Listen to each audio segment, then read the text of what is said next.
Los hechos se desarrollan en el Hospital Príncipe de Asturias de Alcalá de Henares, en su planta quinta de medicina interna, y más concretamente en el área de enfermería de esa planta del hospital de la ciudad alcalaina. Esto se produce como a las 3 de la tarde, ¿no?, del 2 de agosto de 2017. Esta paciente de avanzada edad, más de 80 años, se encuentra allí ingresada de una dolencia de la que se ha recuperado. Yo acudí a las 11:30 de la mañana para comprobar cómo había desayunado y la saqué a pasear. Entonces fue cuando nos encontramos al médico y nos dijo: oye, que te voy a dar el alta, que te veo estupendamente. Y justo por la tarde, la iban a dar el alta al día siguiente, justo por la tarde, cuando estaba recuperada, la persona entra en crisis.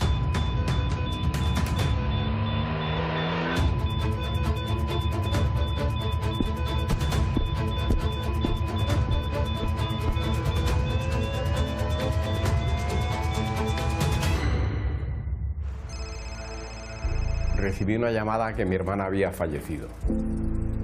Me presenté en el hospital y me dijeron que había tenido un fallo cardiorrespiratorio. Digo, bueno, pero un fallo cardiorrespiratorio en una persona de esa edad, pues es comprensible. Y cuando estaba contratando la incineración, recibí una llamada del hospital donde el doctor me pidió permiso para hacerle una resonancia porque habían detectado posibles intervenciones extrañas en la muerte de mi hermana. Ya me quedé alucinado y dije, bueno, hágale la resonancia. Tanto los facultativos que estaban en esa planta como los enfermeros no entendían que hubiera podido existir un empeoramiento de esa manera, teniendo en cuenta las constantes vitales que tenía esta paciente. Algo había pasado y no tenía que ver, eso lo supieron todos, no tenía nada que ver con la dolencia que le había llevado a esa paciente al hospital. Por lo tanto, la causa era otra.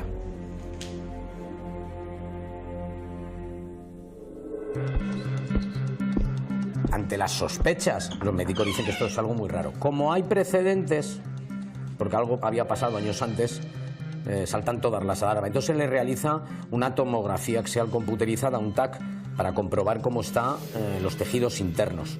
Al cabo de una hora me llamó y me dijo: efectivamente, ha habido una intervención externa y no se puede incinerar a su hermana porque habrá que hacerle mañana una autopsia en el Anatómico Forense de Madrid.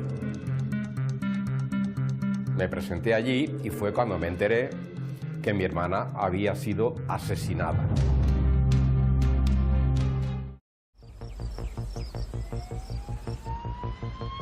Mi sentimiento pues era brutal, o sea, es decir, yo entré como en shock, porque los hospitales son un sitio de ir a vivir, no de ir a morir. Esta era una persona mayor, además tenía ceguera, lo cual es un dato importante porque esto facilitaba la acción de quien quisiera atacarla. Encima estaba en una habitación con otra paciente, eran unas camas dobles, pero que estaba totalmente inconsciente. Esto hace saltar las alarmas y hace que la Policía Nacional comience una investigación porque tiran del historial de fallecimientos en esa planta. Ante la existencia de alguna sospecha de que pudiera estar ocurriendo algo irregular en este hospital, hemos estado colaborando con la policía desde el primer momento. Desde 2008 empezaron a aparecer en el servicio de endocrinología del Hospital Príncipe de Asturias muertes centinela, que eran muertes de generalmente ancianas que fallecían sin una causa aparente. En las primeras investigaciones que hicieron, vieron que podían haber muerto por un exceso de benzodiazepinas. Y después empezaron a aparecer casos de aire en el torrente sanguíneo. El caso de María Josefa fue en el año 2013. Ella es una persona mayor y había tenido una serie de complicaciones. Cuando le iban a dar de alta, la encontraron en una situación de embolismo. Le había llegado burbujas de aire no solo al corazón, sino también al cerebro. Tuvo suerte porque se rompió la vena y por ahí salió el aire. Por eso le dio tiempo a la enfermería de trasladarla a la UCI y ahí la estabilizaron. En el 2015 se produce el primer fallecimiento en esta misma planta y con las mismas condiciones de muerte, es decir, otra embolia gaseosa masiva. Entonces la policía ya sabe, también por los médicos y por la investigación, que algo raro ha pasado y solicita al juzgado de instrucción de Alcalá de Henares la instalación de una cámara de grabación oculta para grabar lo que sucede 24 horas al día y 7 días a la semana en esa planta del hospital. En los dos casos anteriores, la única persona que había coincidido, que había estado en las horas en que se produjeron esos incidentes, había sido Beatriz López Doncel. Entonces ya había una sospecha ante ella. Se ve cómo entra, cómo sale, cómo mira para ver un poco fuera cómo está antes de entrar. Y luego lo que hace es que cuando sale y avisa al control se va hacia el fondo del pasillo, no entra como el resto de los compañeros ante una emergencia a ayudar, sino que se queda un poco atrás. Es una actitud muy llamativa. Beatriz López Doncel llevaba bastantes años en el hospital, trabajaba como auxiliar, pero un auxiliar con mucha experiencia que, como todos sabemos, también tienen conocimientos de enfermería. Y curiosamente esta señora estuvo de baja durante muchos meses y en esos meses no ocurrió nada. Después de que se reincorporó ocurrió lo de Consuelo Doblado.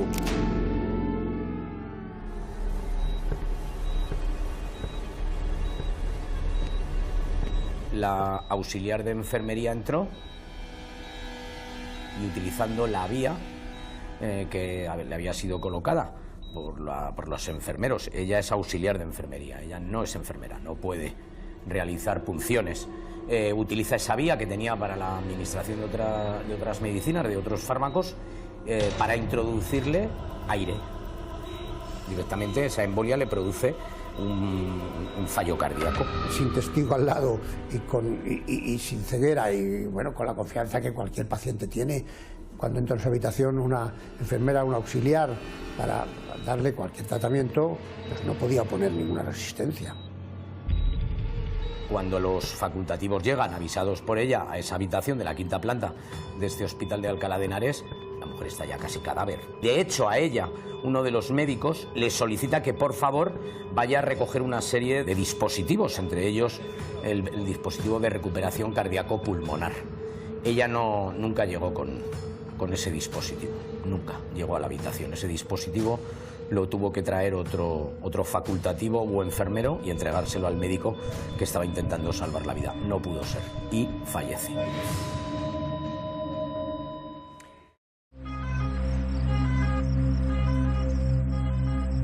La policía investiga si la auxiliar de enfermería acusada de asesinar a una anciana está relacionada con la muerte de otras pacientes en su mismo hospital, en Madrid. Mi hermana fue un cebo, porque al instalar las cámaras lo que estás pidiendo, digamos, es que vuelva a matar.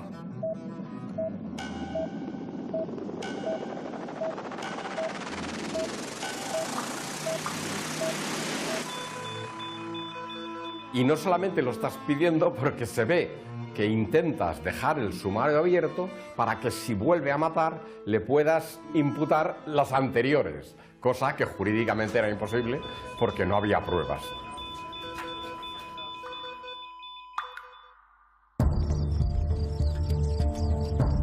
El hospital podía haber hecho la vista gorda, aquí no ha pasado nada, no vamos a decir nada. Cualquier paciente que había en el hospital era un cebo, o sea, por el solo hecho de ser paciente. Lo que pasa es que había que descubrir cuando ocurriera algo quién realmente era. Que las sospechas que ya había sobre Beatriz pudiera comprobarse que era ella y, claro, detenerla y apartarla del hospital y de que volvieran a ocurrir cosas como estas. Esta es la auxiliar de enfermería que ha sido detenida como supuesta autora de la muerte de una anciana en el hospital de Alcalá de Henares. La presunta asesina de 37 años podría estar también detrás de otras muertes intencionadas en el mismo centro hospitalario, por lo que estaríamos ante un nuevo caso de asesinatos en serie. Su detención se produce cuando la policía ya encaja todas esas fichas y entonces van a buscarla, claro. Ella lo primero que hace, nada más ser detenida por los agentes de la Brigada de Homicidios, es negar desde el principio que ella tenga algo que ver en las muertes esas, que están equivocadas y que ya las únicas jeringas que tiene son para dar de comer a su hija. María, pero disculpa un momentito, por favor. Supongo que estaréis... Sí, pero supongo que estaréis muy sorprendidos. Pues imagínate tú cómo tienes un hijo, que le pase el día mañana. A ver cómo te sientes. Mi hija es inocente. Vámonos, por favor. Y una trabajadora muy trabajadora. Por favor, por favor. Hablen con mis abogados, que yo no tengo que hablar con ustedes, que demasiado estoy pasando que mi hija está en la cárcel. Alejandro. Y la están tratando ustedes de asesino. No, perdone. En la entrada y registro de su domicilio se incautan allí numerosas jeringas sin usar, cosa que está tremendamente prohibida, el llevarse material de los hospitales por parte de los trabajadores. Llevábamos ya bastantes semanas después del último fallecimiento conociendo que la policía se estaba moviendo y en serio, y que la cosa venía de atrás, y era cuestión de horas o de días la detención del responsable. Pero evidentemente en el hospital, y concretamente en la planta quinta, no causó mucha sorpresa la detención de Beatriz, porque además la policía ya había tomado declaración a compañeros y todos sospechaban de ella. El personal médico de la planta quinta B del hospital sabían que tenían una asesina en nómina. Beatriz López era una auxiliar más, ella había ganado su plaza en el año 2014 en ese hospital, era divorciada, algo que por lo que parece nunca superó, tenía una hija de 9 años, de la que por cierto jamás habla, y luego era una persona que cumplía perfectamente, que no daba un problema de horarios, no, era totalmente integrada en la plantilla de ese hospital.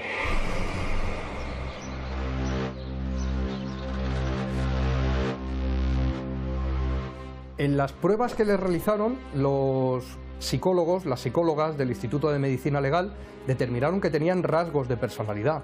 Todos tenemos rasgos de personalidad que no tienen que devenir en un trastorno.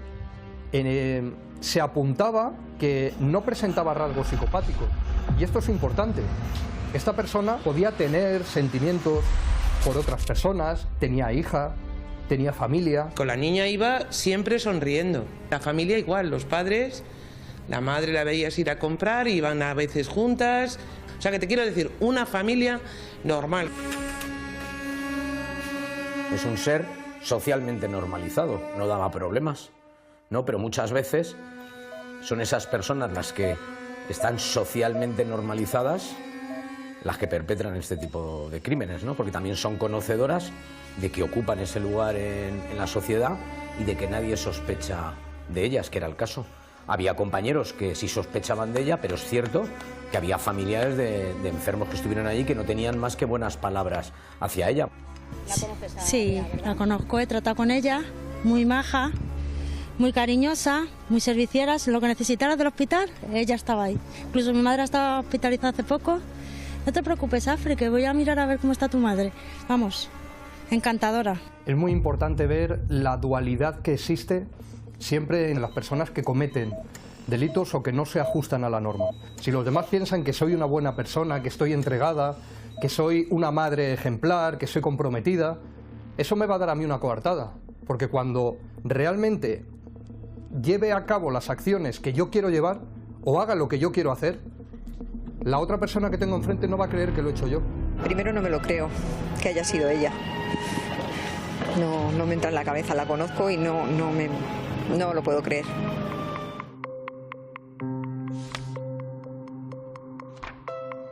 Yo iba todos los días 3 veces y el día 2 de agosto a las 11:32 tengo una foto en la que estoy paseando con mi hermana por los pasillos del este y nos encontramos al médico que la llevaba y nos dijo que la iba a dar de alta esa misma tarde o al día siguiente, porque la veía estupendamente. Había un un punto importante en su biografía, que es que por lo visto estaba muy unida a su abuela, y su abuela parece que sufrió mucho hasta que falleció. Prolongaron la vida de una manera que ella entendía que no había sido correcta. Se denomina como muerte compasiva, como una especie de decisión de voy a autoadministrar una eutanasia a esta persona para que no sufra.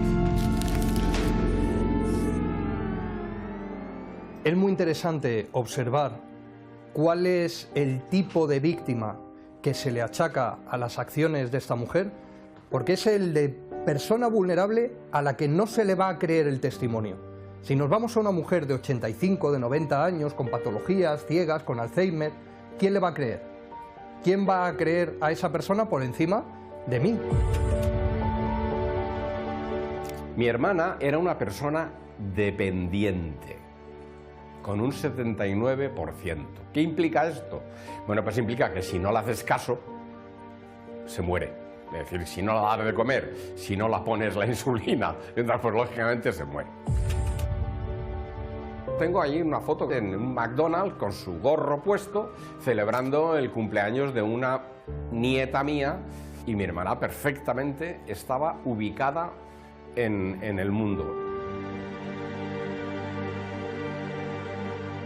En este caso, está seleccionando personas vulnerables, con patologías, en un entorno controlado. Es importante el contexto, lo está haciendo en un contexto que conoce, que controla, que puede manejar, sabiendo quién está en la habitación, qué familiares vienen, cuáles son los horarios que tienen, y sobre eso es sobre lo que proyecta su acción y sobre lo que genera el delito.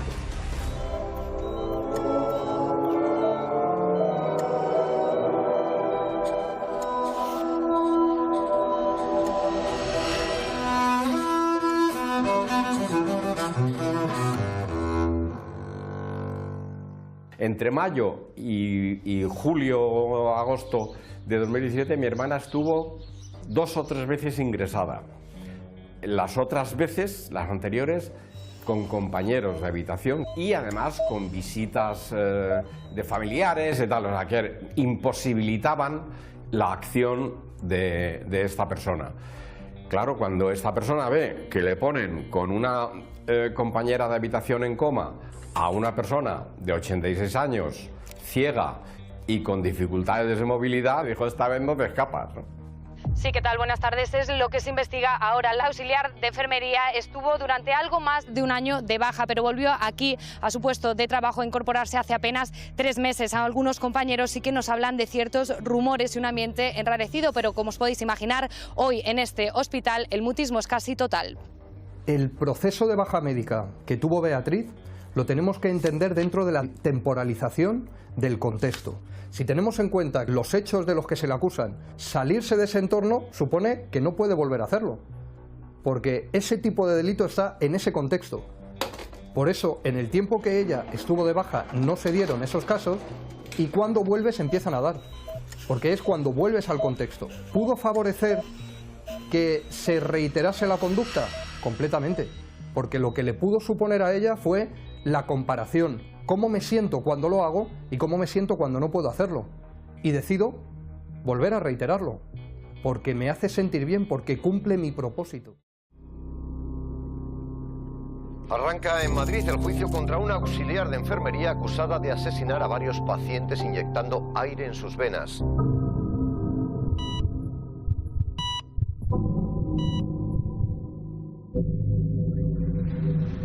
El juicio tuvo una enorme expectación mediática, como no podía ser de otra manera. Había necesidad por parte de la sociedad madrileña y española en conocer qué había llevado a esta mujer a perpetrar estos 2 homicidios y otro intento de homicidio. Hoy realmente empieza el juicio, porque hoy declaran los médicos y las enfermeras que estuvieron con ella cuando los hechos ocurrieron. Ella llegó desde prisión, entró sin agachar la cabeza, la vi absolutamente tranquila, muy segura de sí misma. Una vez que termino de poner los termómetros, yo me dirijo a la enfermera diciéndola de que la 528.2 tiene fiebre, concretamente 38,8 de fiebre. Ella estuvo bastante entera, ella se mantuvo siempre en una negativa constante. Pero bueno, claro, sin dar muchas explicaciones. Yo no he sido. Yo no tengo culpa alguna. Mi conciencia está tranquila y mi corazón limpio. Mantengo que soy inocente. Estamos ante el Tribunal del Jurado. Hay un número de personas que va a valorar lo que la investigada, la procesada, transmite. ¿Qué decide hacer? Colocarse en el papel de víctima. Y ella utiliza justamente esa brecha para lanzar, primero, hablando en tercera persona de ella, de me llaman el ángel de la muerte. El ángel de la muerte, como me habéis apodado, no ha matado a nadie. Llevo años trabajando en sanidad porque me gusta dar la vida, no quitarla.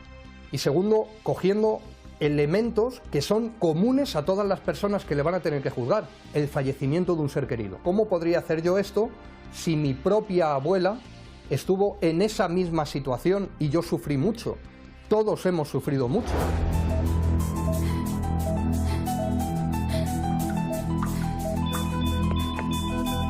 Hubo un momento en el cual uno de los médicos forenses estableció la situación de dolor que se había producido momentos antes del fallecimiento. La angustia del dolor cuando entra el aire, cuando se para el corazón.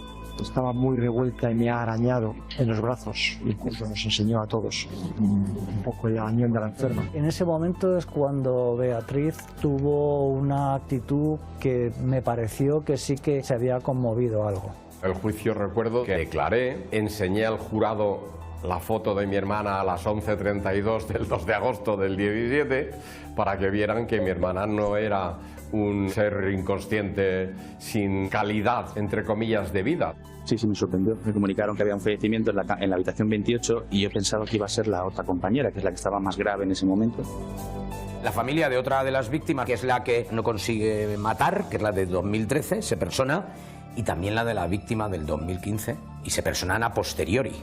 Porque claro, estas dos familias no sabían que su familiar habían sido asesinados. Es que en un principio no nos dimos cuenta, porque en aquel entonces pensábamos que mi tía se había puesto mala de casual natural. No íbamos a pensar mucho menos que la querían intentar asesinar. Durante la celebración del juicio yo me di cuenta de algo que muchas veces todos hemos visto en los hospitales, y es que al lado de la cama estaba esa salida, ese aparatito, que es el que se enchufa el oxígeno cuando se le tiene que administrar a un paciente. Entonces yo estimé, pregunté y todos me dijeron, pues sí, esa va a ser la explicación. Naturalmente no necesitó una jeringuilla y otra, porque en cuanto abrió la espita, el gas entró con esa profusión, de modo que también encajó esa pieza del puzzle que era la más extraña, la más difícil.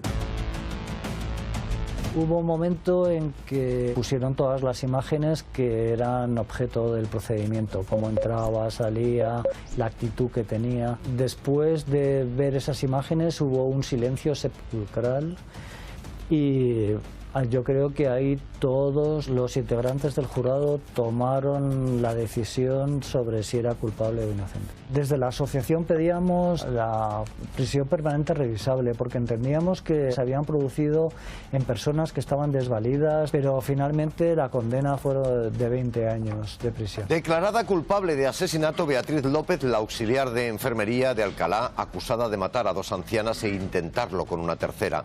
El jurado solo ha considerado probado uno de los asesinatos y la ha absuelto de los otros dos cargos. Estaba claro que se buscaba, o sea, que a esta mujer se la iba a condenar únicamente por el último homicidio, aunque se tuviera claro que ella también había estado en lo anterior, pero no se pudo demostrar.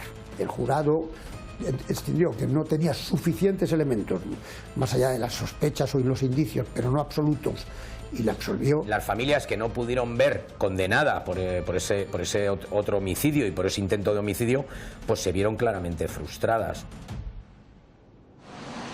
Hay que asumir también que la investigación se desata, por así decir, judicialmente cuando se produce el último fallecimiento.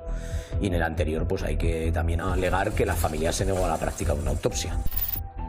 En este caso, tengo la convicción de que ella también había intervenido en las sentencias anteriores y la teníamos todos, pero desde un punto de vista estrictamente jurídico y, entre otras cosas, para que la sentencia pudiera no haber sido atacada con éxito en instancias posteriores, me parece que jurídicamente se hizo lo correcto. Yo lo que considero importante en este caso es que si en un hospital hay 2 complicaciones extrañas, no hay que esperar a que haya 20 o 50 para que tomen decisiones. Ese es el problema. Se tardó muchísimo en tomar la decisión correcta.